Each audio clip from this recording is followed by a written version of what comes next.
या सेवक संमेलनाच्या माध्यमातून जमलो. आपण कशासाठी आलो,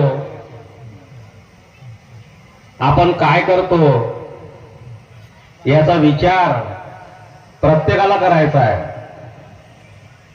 नुसतं सेवक संमेलनाच्या नावाखाली आलो आणि कोणी आपले नातेवाईक मित्र नुसते बाहेर फिरत राहिलो तर आपण बाबाच्या या कार्याला, भगवंताच्या भक्तीला आणि बाबांनी जे अनुभव सांगितले आहे त्या अनुभवाला आपण मुकलो असं मला वाटते. या मार्गामध्ये येण्यापूर्वी आपण भगवंताला मानत होतो, अनेक देवाची पूजा केली, परंतु त्यावेळी आम्हाला समाधान मिळत नव्हतं. कारण आम्हाला भगवंताला कसं ओळखलं पाहिजे, कसं मानलं पाहिजे याची कोणीही माहिती दिली नाही.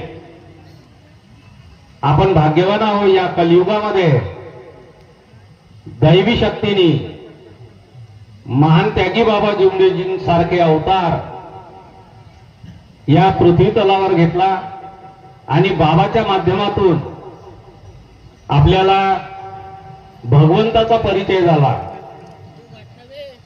या मार्गात येण्यापूर्वी आपण अनेक देवाची पूजा केली. पडोळे साहेबांनी वेगळंच सांगितलं,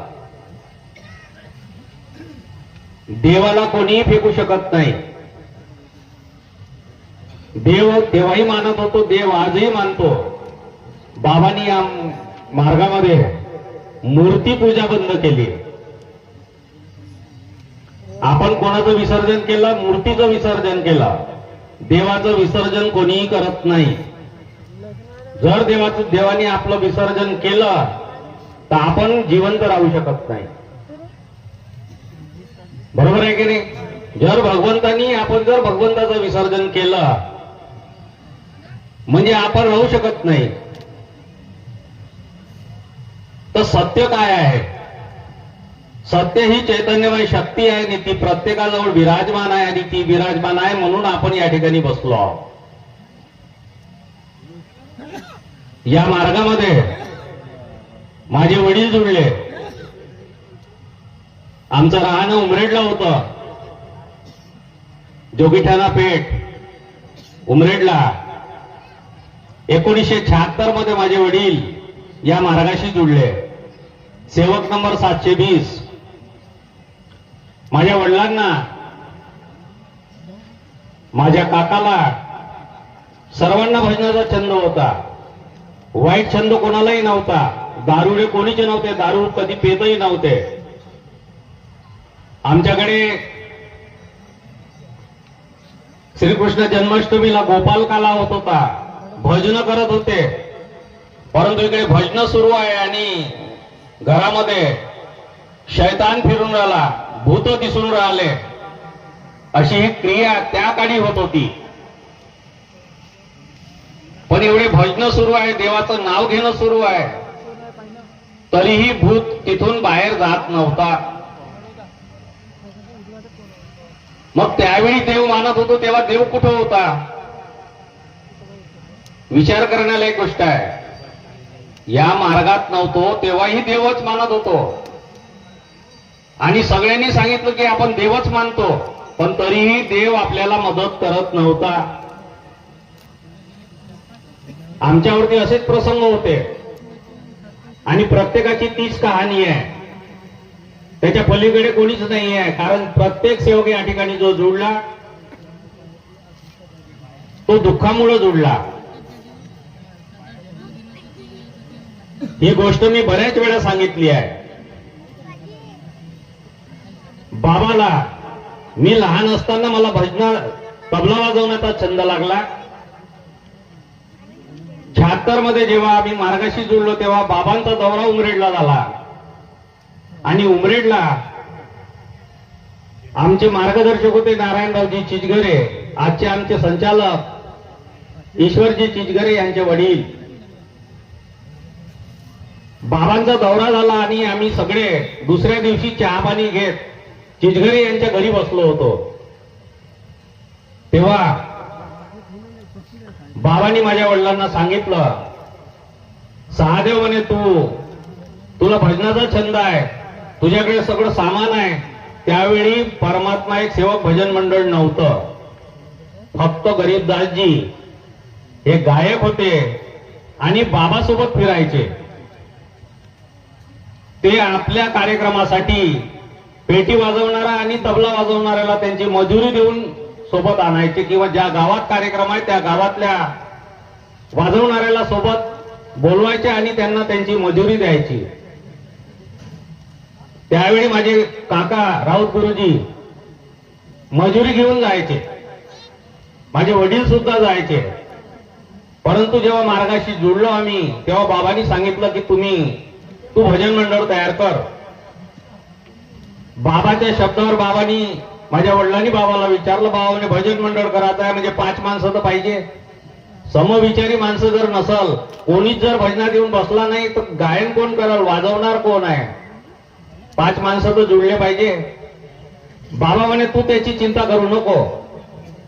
काय म्हणतात बाबा? तू त्याची चिंता करू नको, तू फक्त भजन मंडळ बनव. माझ्या वडिलांनी होकार दिला, एक शब्दही बोलले नाही.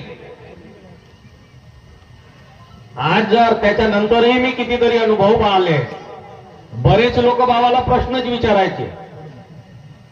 ज्यांनी बाबांचं ऐकलं आणि मानलं त्याचं जीवन साधलं, ज्यांनी मानलं नाही, ज्यांनी विश्वास ठेवला त्याचं जीवन साधलं, ज्यांनी नाही ठेवला आजही तो भटकतच आहे. हा माझा अनुभव आहे. माझ्या वडिलांनी बाबाला शब्द दिला हो, इतकं म्हटल्यावर त्यावेळेस उमरेडला एक परिवार जुळला. त्याच वर्षी निनावे परिवार, आणि त्या दोघही भावांना भजनाचा छंद होता. चर्चा बैठकीत भेट झाली आणि भजन मंडळ तयार झालं. आणि 77 मध्ये उमरेडला बाबा आले, तेव्हा बाबाच्या उपस्थितीमध्ये महादेवरावजी भिवापूरकर यांच्या निवासस्थानी भजन झाले आणि त्या भजनामध्ये मी तबला वाजवला. बाबांनी मला 5 रुपये बक्षीस दिलं, माझं जीवन साधलं. मला नोकरी लागली 89 ला. नोकरी 35 वर्षाची कंप्लीट झाली. आज तुमच्या समोर आहो. मी कधी कल्पनाही केली नव्हती की दैवी शक्ती अशा प्रकारचं मला योग देईल आणि हे मला आजचं दिवस दाखवल. न भूतो न भविष्यती. मी कल्पनाही करू शकत नाही. मी वाहूनही जाऊ शकत होतो इतक्या वर्षात. नोकरी लागली, चांगलं जीवन साधलं. मला काही गरज नव्हती, मला काही छंदही नव्हता. मी काही अशी कल्पनाही केली नव्हती की मला कधीतरी सेवकांसमोर या मंडळामध्ये सचिव पदावरती मला विराजमान करतील दैवी शक्ती आणि मला हा योग मिळेल, हे कधीही मी विचार केला नव्हता.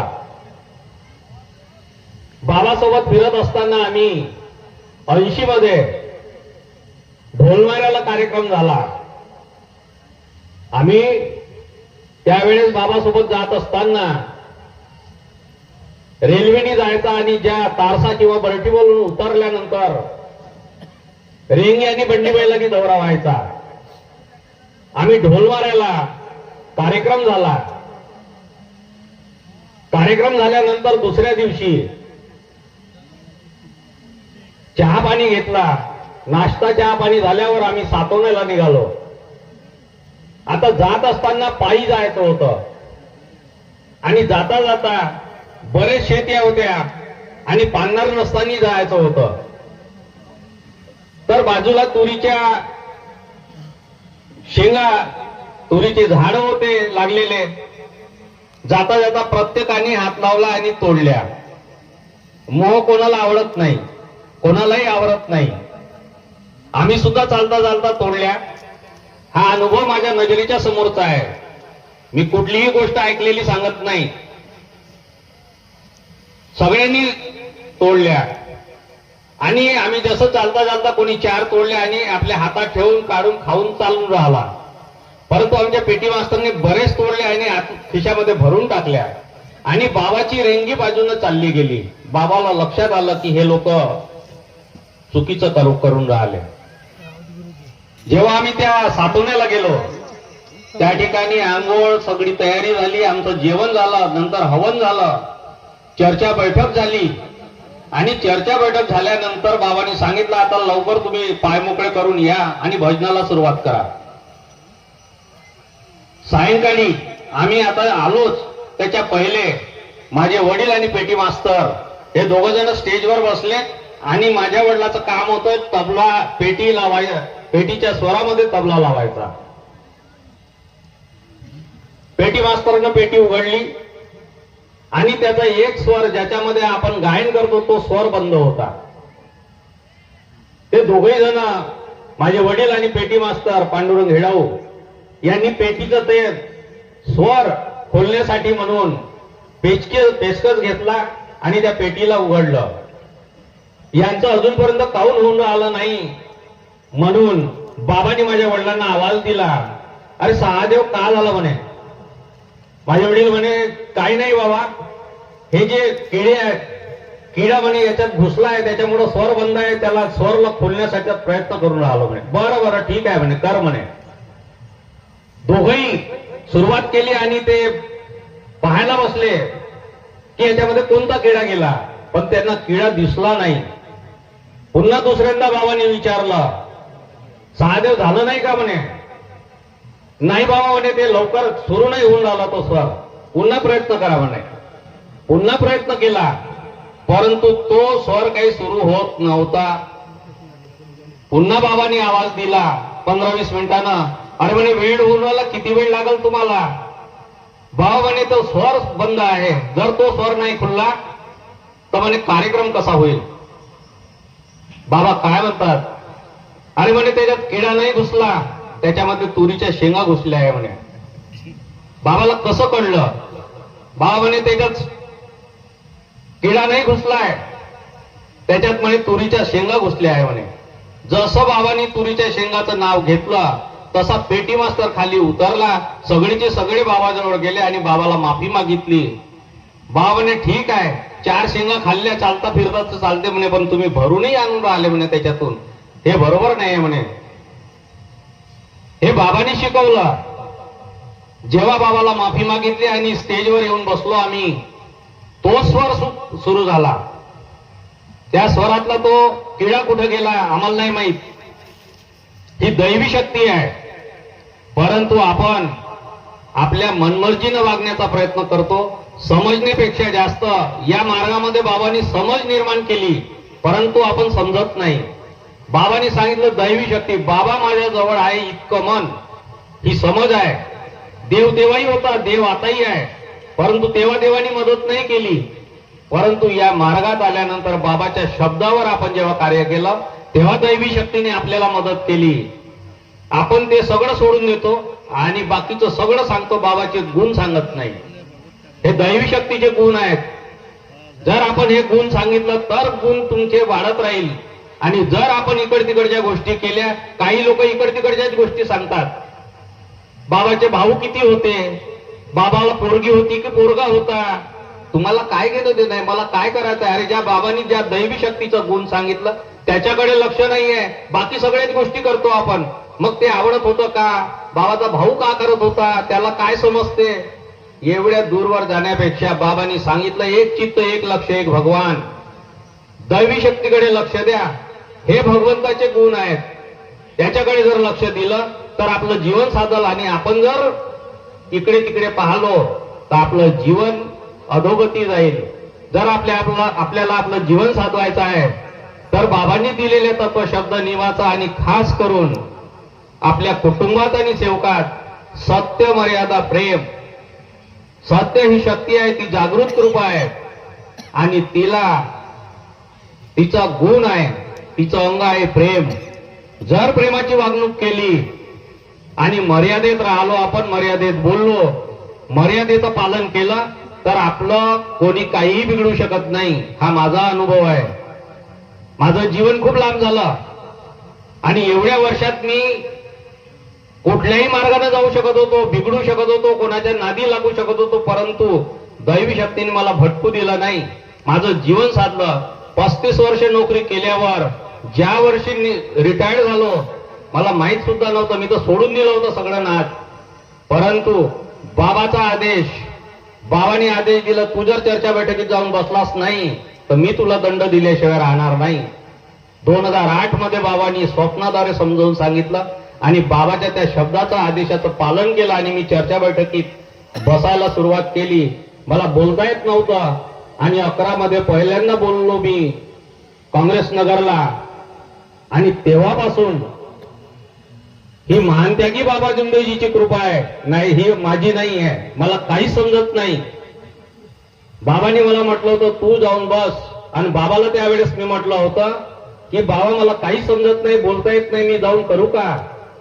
बाबा म्हणे तू त्याची चिंता करू नको, तू फक्त जाऊन बस. जर तू जाऊन बसलास नाही तर तुला दंड दिल्याशिवाय राहणार नाही. बाबाच्या शब्दाचं पालन करून मी तिथं बसणं सुरू केलं आणि आजचा हा दिवस मला बाबांनी दाखवला. ही दैवी शक्ती आहे. जर आपण परमेश्वरी कार्य बाबाला आणि मंडळाच्या माध्यमातून नाही केलं तर आपलं जीवन अधोगती जाईल. हा माझा अनुभव आहे. म्हणून माझी सर्व सेवकांना हात जोडून विनंती आहे, बाबांनी दिलेल्या तत्वशब्द नियमाचं पालन करा. मी सुद्धा करण्याचा प्रयत्न करेल. इतकंच बोलून मी माझ्या शब्दाला विराम देतो. सर्वांना माझा नमस्कार.